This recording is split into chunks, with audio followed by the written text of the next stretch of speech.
Olá, gente, tudo bem? Sou Alexandre, sou professor de Sociologia. A gente está trabalhando nesse PET. Esse PET do o PET 6, ele está um pouquinho diferente, né? A gente está falando muito sobre conceitos, né?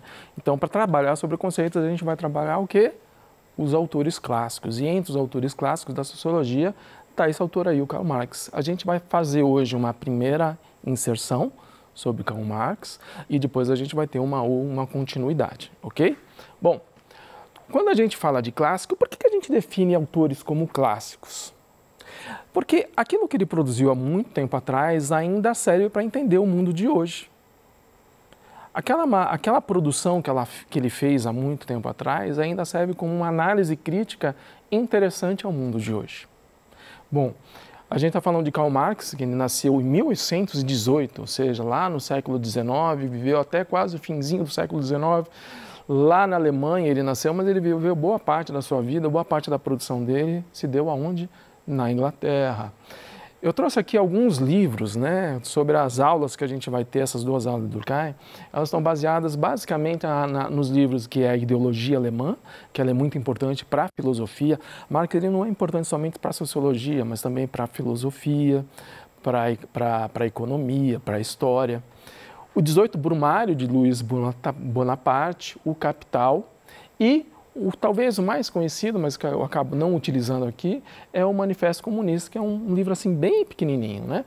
Os outros livros são um pouco maiores, o Capital, por exemplo, é bem grande, e ele tem uma produção muito extensa, né?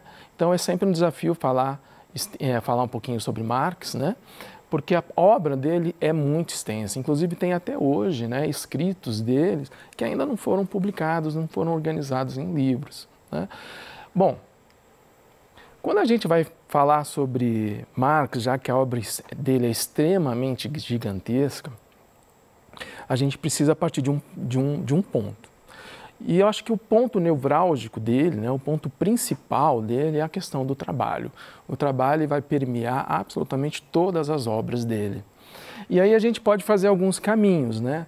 Trabalho, a gente pode percorrer esse caminho aqui de baixo. Por exemplo, o trabalho como essência, o trabalho como transformação de mundo e transformação das pessoas, o trabalho como formativo das relações, constituinte das relações sociais.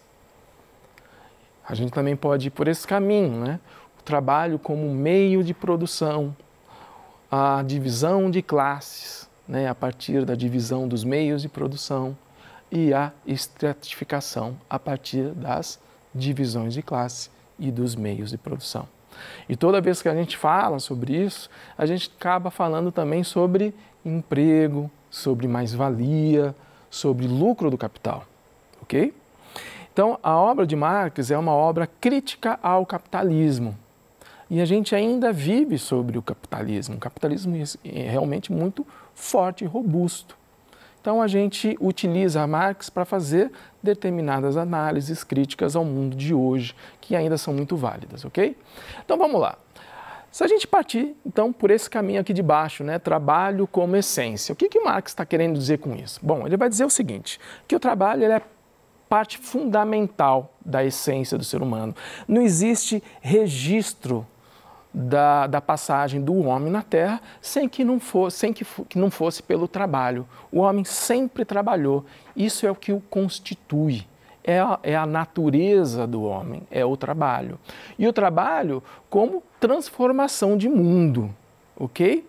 Veja bem, ele está dizendo o seguinte, que trabalho é diferente de emprego. Trabalho é qualquer ação que você faça para transformar alguma coisa. Quando a gente fala de emprego, a gente está falando de salário, né? Mas não, trabalho é sempre alguma coisa que a gente faz para transformar alguma coisa. Então, por exemplo, eu dei aula numa das escolas em que os alunos, depois que terminava a aula às 11h30 da manhã, eles mesmos organizavam a sala. A sala tinha ficado bagunçada durante, né, as 5 aulas da manhã, e aí no finalzinho eles organizavam a sala. Aquilo era um trabalho, não era um trabalho organizado, mas era um trabalho de transformação. Transformavam uma sala que estava desorganizada em uma sala agora apropriada para a vinda do próximo professor, dos próximos alunos. Isso é um trabalho. Um outro trabalho que a gente pode dizer por exemplo, não remunerado, é o trabalho que é basicamente aqui na nossa sociedade atual dado às mães. Por exemplo, as mães têm que cuidar dos filhos, têm que educar os filhos, criar os filhos, proteger os filhos, alimentar os filhos, que vão crescer e depois vão para onde? Para o mercado de trabalho. Então, o trabalho das mães é extremamente essencial para o sistema capitalista e não é remunerado. Existe um trabalho de transformação aí, sem necessariamente haver remuneração. Então, trabalho e emprego é diferente e trabalho é a essência do homem, a essência do ser humano para o Karl Marx, ok? Bom, vamos entender um pouquinho essa questão da transformação, ok? Vamos usar um exemplo hipotético aqui, tá? É uma pessoa que vive há muitos e muitos milhares de anos atrás e que não existia cidades e por aí vai, e ele vivia aí como nômade e estava sofrendo o quê? A chuva, o vento, o frio, as intempéries do tempo. O que ele faz, então? Ele vai pegar, de acordo com o contexto geográfico que ele está, com as coisas que ele tem à mão, e ele vai construir a sua casa. A partir do momento que ele constrói a sua casa, o que ele está fazendo? Ele está transformando o mundo. O mundo não existia aquela casa ali. Ele transformou o mundo. E a partir do momento que ele transformou o mundo, ele também o quê? Se transformou. A partir daquele momento ele tem uma casa, ele não se torna mais nômade, ele vai viver ali, ali ele vai criar seus animais, ali ele vai fazer a sua plantação e vai fazer outras transformações no mundo que vão impactar nele e em outras pessoas também. Então, a partir do momento que se transforma o mundo, a gente também se transforma. Bom, o nome que a gente dá a isso é o materialismo histórico dialético, né? A gente vai fazendo isso durante a história, a gente vai transformando, isso vai ficando na história e a gente vai se modificando com isso. Mas aqui tem um ponto fundamental de Marx, que ele foi importante para a filosofia, porque como é que era antes? Bom, antes de Marx, como é que se pensava o mundo? Que o mundo era feito a partir das ideias. Era como se determinada época, determinada sociedade, em determinado espaço de tempo, ela tinha mais ou menos uma ideia formada. E a partir dessas ideias é que os comportamentos se modificavam, que as pessoas se organizavam. Marx ele vai virar isso de ponta cabeça, ele vai dizer que não. O que faz a gente pensar e agir de determinadas formas não são as ideias da sociedade, mas são o quê? O nosso trabalho. É a partir do momento que a gente transforma o mundo que a gente começa a ver o mundo de outras formas e aí é que vai formular as nossas ideias, as nossas crenças. Eu vou explicar isso um pouquinho aí mais para frente, ok? Bom, então, esse materialismo histórico, dialético, é justamente isso, a ideia de que o homem modifica o mundo e o mundo modifica o homem através do trabalho. O trabalho, então, ele serve como definidor da espécie humana, é a nossa essência, e ele também, nós usamos o trabalho para satisfazer as nossas necessidades. Para Marx, então, o trabalho é que vai definir as relações sociais e não as nossas ideias. Bom, imagina a seguinte situação. Aqui a gente tem um mundo não transformado e aqui a gente tem um mundo transformado pelo trabalho. Vamos pegar também uma ideia hipotética qualquer. Vamos pegar uma pessoa, se a gente pudesse fazer essa experiência e colocar nesse mundo aqui. E pegar uma outra pessoa e colocar nesse mundo aqui, já transformado.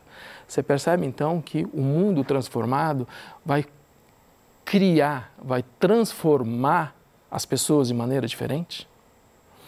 Então, conforme o mundo é transformado pelo nosso trabalho, esse mundo transformado vai impactar nas nossas ideias, nas nossas crenças, nas nossas formas de ver o mundo. Isso é o materialismo dialético.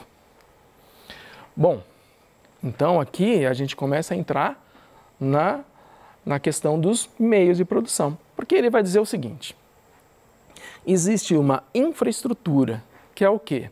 A que fundamenta a sociedade. O que para Marx vai fundamentar a sociedade? O trabalho. O que o trabalho é necessário para ser feito? Os meios de produção. Então, de acordo com os meios de produção, de acordo com a maneira que é feito o trabalho, de acordo com o contexto geográfico que você vive, é que você vai trabalhar, certo? Ok. Isso vai fundamentar a sociedade. Os meios de produção é a infraestrutura. A partir do momento, então, que você trabalha e transforma o mundo, você está determinando, você está construindo algo que ele vai chamar de superestrutura. O que é a superestrutura? É o mundo das ideias. A partir do momento que nós trabalhamos, nós fundamentamos o mundo, nós transformamos o mundo, e a partir desse mundo transformado é que as ideias surgirão. Quando a gente fala de ideias, a gente está falando de a filosofia, o Estado, a moral, a justiça, a religião. Perceba então essa inversão que ele faz. Anteriormente se falava que era o mundo das ideias que determinava a nossa forma de trabalho. Ele pega e faz isso de ponta cabeça. É a nossa forma de trabalho que constrói o mundo e que aí vai determinar as nossas ideias, a maneira com que a gente vê o mundo, a nossa religião, crença, moral, Estado, filosofia e por aí vai. Percebeu então essa diferença? Isso é fundamental na obra de Marx. E aí ele vai dizer o seguinte, olha, as ideias dominantes de uma época sempre foram as ideias da classe dominante. Por que essa frase dele é importante? Porque ele não está dizendo lá que é a infraestrutura, ou seja, os meios de produção que vão determinar as ideias. O que ele vai dizer? Que existem sempre na nossa história classes que detêm os meios de produção. Se eles detêm o meio de produção, eles vão deter também o quê? O mundo das ideias. Vamos dar uma olhada nisso daqui, olha só. Classe social é um conceito muito importante para Marx, mas não foi ele que trabalhou isso daí. Classe é um conceito que existe antes de Marx, tá? Mas ele vai dizer o seguinte, que na história sempre teve essa divisão de classes, né? Escravizados e patrões, servos e senhores feudais, aprendizes e mestres, e trabalhadores livres e capitalistas. Essa divisão, ela se dá como? A partir das condições de produção. Percebe só as condições de produção como são diferentes? E quem é que detém as condições de produção, os meios de produção? É que vai, então, determinar as ideologias políticas, as concepções religiosas, os códigos morais, os códigos estéticos, o modo de pensar de maneira geral. Quem detém o meio de produção, detém o mundo das ideias. Então aqui a gente está falando de forças produtivas. Se a gente está falando de meio de produção, quais são as forças produtivas? Quais são as ferramentas? Com quem que ela está? Quem domina essas ferramentas? A gente tem essas ferramentas à disposição? Se você quer ser, eu não sei exatamente o que você pretende ser na sua profissão, mas você tem os meios de produzir ou você precisa de um emprego que aí sim vai ter uma pessoa ou um determinado grupo que detém os meios de produção? Veja só, quando ele fala de forças produtivas, ele está falando aqui de um conceito de capitalistas, ok? O que é capitalistas para Marx? Capitalistas são aquelas pessoas que detêm os meios de produção, ok? Não tem nada a ver, professor, mas eu gosto do sistema capitalista, eu acho que é um sistema que tem só as falhas, mas eu acho que é a melhor aí que existiu e eu gosto.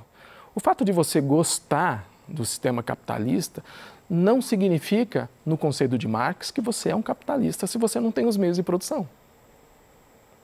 Capitalista, para Marx, é quem tem os meios de produção. Quem tem os meios de produção se transforma em quê? Na classe dominante. Essa classe dominante detém as ferramentas e essa distribuição, né, dessas ferramentas vai se dar de maneira desigual. Não está sobre acesso de cada um. Eu quero ir lá e pego. ela vai dar de uma maneira desigual nos membros da sociedade a partir do local que você mora, da religião que você tem, da cor que você tem, do sexo que você faz parte. Essa distribuição é desigual e ela permanece, olha só.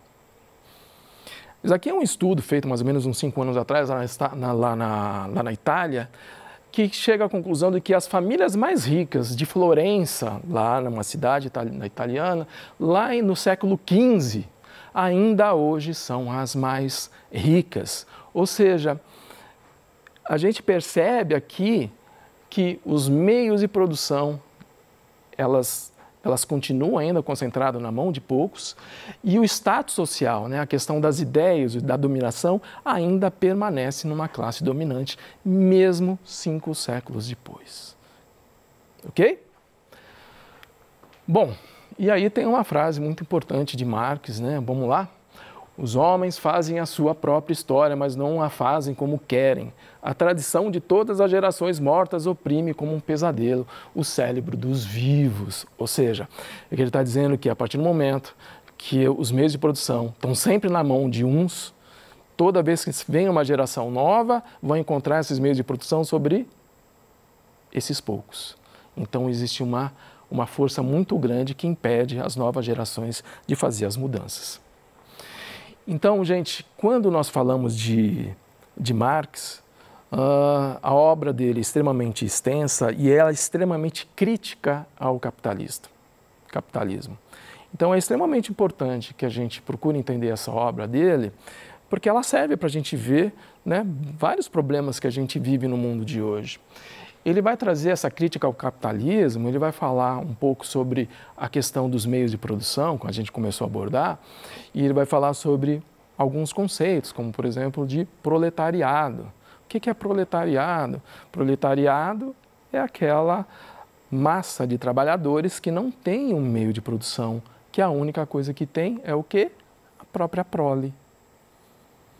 Os filhos. Ele vai falar também muito sobre esse conceito de alienação, que é que nós entramos num sistema de trabalho que a gente não sabe exatamente o quanto que a gente produz. E a gente também não sabe o que a gente produz no final. E nós não sabemos também nem qual é o impacto daquele trabalho que eu estou produzindo. Eu estou alienado do processo produtivo. Eu não sei se aquilo que eu estou produzindo está fazendo bem ou mal para a sociedade. Eu sei que aquilo está me dando um salário e isso para mim basta, mas eu estou completamente alienado desse processo. Ele vai falar também de um outro conceito, mais-valia, que a gente vai tratar na próxima aula, na aula de sexta-feira. Ele vai falar sobre mais-valia, que é a forma, pela explicação pelo qual ele vai dar de onde é que sai o lucro do capitalista. De onde que sai o lucro, né, dos donos da produção? Será que sai da venda? Ou será que sai da exploração do trabalho dos outros? É essa a explicação que ele vai dar o nome de um conceito que se chama mais-valia. E aí ele vai falar também de um outro conceito, que é o conceito do fetichismo da mercadoria, que é um conceito também que a gente vai trabalhar um pouquinho na próxima aula, porque é um conceito bem amplo que ajuda a gente a entender o mundo de hoje, o mundo pós-moderno de hoje, né? A sociedade líquida, né, que a gente vive. São conceitos que ele já trabalhou há muito tempo lá atrás e que ainda são muito importantes para a gente entender como que a gente se relaciona, como que as nossas relações elas se dão através da ideia de mercadoria. Tudo se transforma em mercadoria. O trabalhador se transformou em mercadoria, as pessoas que nós temos à nossa volta também elas são qualificadas pelo poder, né, que ele tem, o dinheiro, o que ele traz, ele vale mais, ele vale menos. Então eu faço esse convite para você. No dia 4/12, sexta-feira, a gente vai tratar um pouco mais desses conceitos, que é muito bacana a gente poder entender. Beleza? É isso aí, gente. Valeu. Obrigado.